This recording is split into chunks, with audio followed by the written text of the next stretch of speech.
ನಮಸ್ಕಾರ. ನಾನು ನಾಗರಾಜ್ ಶ್ರೀಧರ್ ಶೆಟ್ ಅಂತ. ಈಗಾಗಲೇ ಉತ್ತರ ಕನ್ನಡ ಜಿಲ್ಲೆಯ ಕುಮಟಾ ತಾಲೂಕಿನಿಂದ ಮಾತಾಡ್ತಿರೋದು.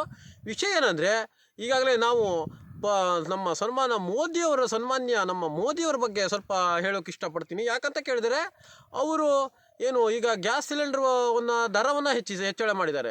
ಅವ್ರದ್ದು ಅದೇ ಪಕ್ಷದ ಒಂದು ಸುಷ್ಮಾ ಸ್ವರಾಜ್ ಅವರು ಏನು ಮಾಡಿದ್ರು ಕೇಳಿದ್ರೆ, ಸಿಲಿಂಡ್ರೆಲ್ಲ ಇಟ್ಕೊಂಡು ಒಂದು ಹೋರಾಟವನ್ನು ಮಾಡಿದರು, ಅಲ್ಲೆಲ್ಲ ರೋಡಲ್ಲಿ ತಂದ್ಕೊಂಡು. ಇದು ವಿರೋಧ ಪಕ್ಷ ಏನು ಮಾಡ್ತಾ ಇದೆ? ಸಿಲಿಂಡ್ರ್ ರೋಡಲ್ಲೇ ಬರ್ತಾ ಇಲ್ಲ. ಮತ್ತು ಅಂದರೆ ವಿರೋಧ ಪಕ್ಷ ಸುಮ್ಮನೆ ಅವರು ಕಾಂಗ್ರೆಸ್ನವರು ಬೋರ್ಡ್ ಹಾಕಿ ಕೂತಿದ್ದಾರೆ ಹೊರತಾಗಿ ಮತ್ತು ಯಾವುದೇ ಪ್ರಯೋಜನ ಇಲ್ಲ. ಯಾಕಂತ ಕೇಳಿದರೆ, ನೀವು ಏನಾಗ್ತದೆ, ಡಾಲರ್ ರೇಟು ಪೌಂಡ್ ರೇಟಿನ ಬಗ್ಗೆ ಯಾವುದೇ ರೀತಿಯಾದಂಥ ಮಾತಾಡ್ತಾ ಇಲ್ಲ. ಯಾಕಂದರೆ ಸೋಮನಾಥೇಶ್ವರ ದೇವಸ್ಥಾನ ಅಂತೆ ಬರೀ ದೇವಸ್ಥಾನದಲ್ಲೇ ಬಿಜಿ ಹಾಕೊಂಡಿದ್ದಾರೆ ಅವರು. ದಿನ ವಿಡಿಯೋ ನೋಡ್ರೆ ದೇವಸ್ಥಾನ ಅಂತೆ ಎಲ್ಲರಿಗೂ.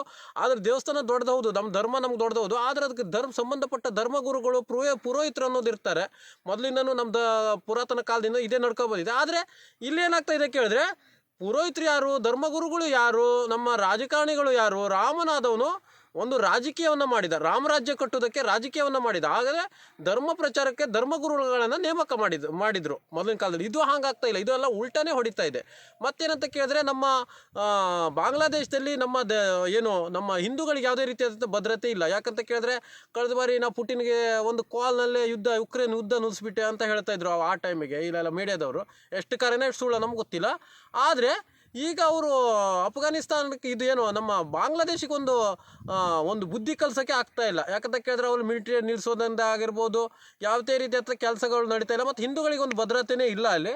ಮತ್ತು ಅಂದರೆ ಇಲ್ಲಿ ಹಿಂದೂ ಪರ ಸಂಘಟನೆಗಳು ಅಂದ್ಕೊಂಡು ಹಿಂಗೆ ಶಾಲ್ ಹಾಕ್ಕೊಂಡು ಹಿಂಗೆ ನೋಡ್ಕೊಳ್ಳೋರೆಲ್ಲ ಎಲ್ಲಿ ಹೋಗಿದಾರೋ ನನಗಂತೂ ಅರ್ಥ ಆಗ್ತಾ ಇಲ್ಲ. ಮತ್ತೇನಂತ ಕೇಳಿದ್ರೆ, ಇಲ್ಲಿ ವಿರೋಧ ಪಕ್ಷಕ್ಕೆ ನಾವು ವಿಶೇಷವಾಗಿ ತರಾಟೆ ತಗೊಳ್ಳೋದು ವಿರೋಧ ಪಕ್ಷಕ್ಕೆ. ಯಾಕಂತ ಕೇಳಿದರೆ, ಅವರು ಧರ್ಮದ ವಿಚಾರದಲ್ಲ ಇವರನ್ನು ಕೆದಕ್ತು ಕೂಡ ಇವರೇ ಬೇಕಾಳೆ ಹೇಳ್ಕೊಂಡು ಅವ್ರ ಕಾಲ ಮೇಲೆ ಅವರೇ ಕೊಡ್ಲೇನ ಹಾಕ್ಕೊಳ್ಳುವಂಥ ಕೆಲಸ ನಡೀತಾ ಇದೆ.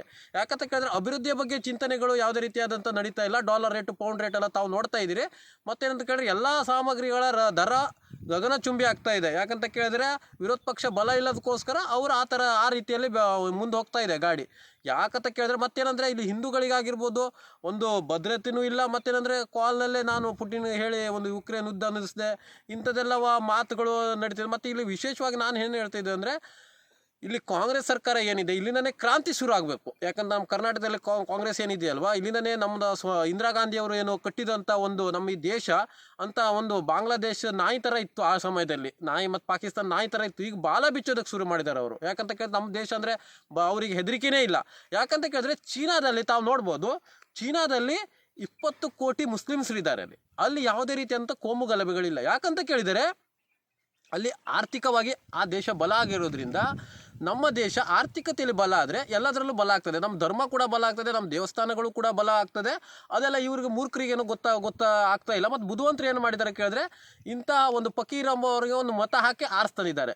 ಯಾಕಂತ ಕೇಳಿದರೆ, ಅವ್ರಿಗೆ ಏನಾಗ್ತದೆ, ನಮ್ಮ ಚೀನಾ ಏನಾಗಿದೆ ಕೇಳಿದ್ರೆ, ಬೌದ್ಧ ಕಂಟ್ರಿ ಆಗಿರಿದ್ರು ಕೂಡ ಅವ್ರು ಏನು ಮಾಡಿದ್ರು ಕೇಳಿದ್ರೆ, 20 ಕೋಟಿ ಮುಸ್ಲಿಮ್ಸರನ್ನ ಇಟ್ಕೊಂಡು ಅವರು ಅಭಿವೃದ್ಧಿ ಆಗಿದ್ದಾರೆ. ಅಭಿವೃದ್ಧಿ ದೇಶ, ಅದಕ್ಕಾಗಿ ಚೀನಿಯವರನ್ನ ಎಲ್ಲಿ ಕಂಡ್ರು ಅವ್ರು ಹೆದರ್ತಾರೆ. ಈಗ ನಮ್ಮ ದೇಶ ಆರ್ಥಿಕತೆಯಲ್ಲಿ ಬಲ ಆದರೆ, ನಮ್ಮ ವಿಶ್ವದ ಯಾವುದೇ ಭಾಗದಲ್ಲಿ ಹಿಂದೂಗಳಿದ್ರೂ ಕೂಡ ಅವರಿಗೊಂದು ಭದ್ರತೆ ಸಿಕ್ಕದಂಗೆ ಆಗ್ತದೆ.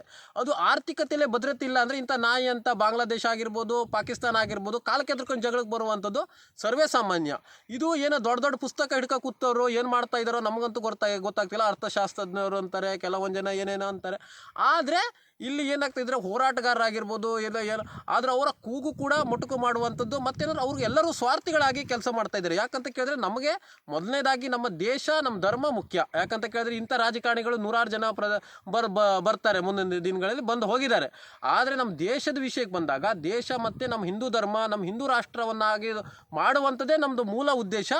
ಆ ಒಂದು ನಿಟ್ಟಿನಲ್ಲಿ ನಮ್ಮ ದೇಶವನ್ನು ಮೊದಲೇ ಭದ್ರತೆಯನ್ನು ಮಾಡ್ಕೊಳ್ಬೇಕು. ಯಾಕಂದರೆ ಆರ್ಥಿಕವಾಗಿ ನಾವು ಬಲ ಆದರೆ ಆಂತರಿಕವಾಗಿ ಪ್ರತಿಯೊಬ್ಬ ಪ್ರಜೆನೂ ಬಲ ಆಗ್ತಾನೆ. ವಿಶ್ವಾದ್ಯಂತ ನಾವು ಎಷ್ಟು ಜನ ಹಿಂದೂಗಳಿದ್ದೇವೋ ಅದು ಆಂತರಿಕವಾಗಿ ಬಲ ಆಗ್ತೀವಿ. ಇಲ್ಲಿ ನಾವು ಆರ್ಥಿಕತೆಯಲ್ಲಿ ಬಲ ಇಲ್ಲ ಅಂದರೆ ಆಂತರಿಕವಾಗಿ ಬಲ ಆಗೋದಕ್ಕೆ ನಮ್ಗೆ ಕಷ್ಟ ಆಗ್ತದೆ. ಮತ್ತೇನಂದರೆ, ಆರ್ಥಿಕವಾಗಿ ಬಲ ಇಲ್ಲ ಅಂದರೆ ಆಂತರಿಕವಾಗಿ ಕುಗ್ಗಿಸುವಂತಹ ನಮ್ಮ ವಿರೋಧಿ ಏನಿರ್ತದೆ, ಬಣ ಇರ್ತದೆ, ಅದು ಮಾಡ್ತದೆ.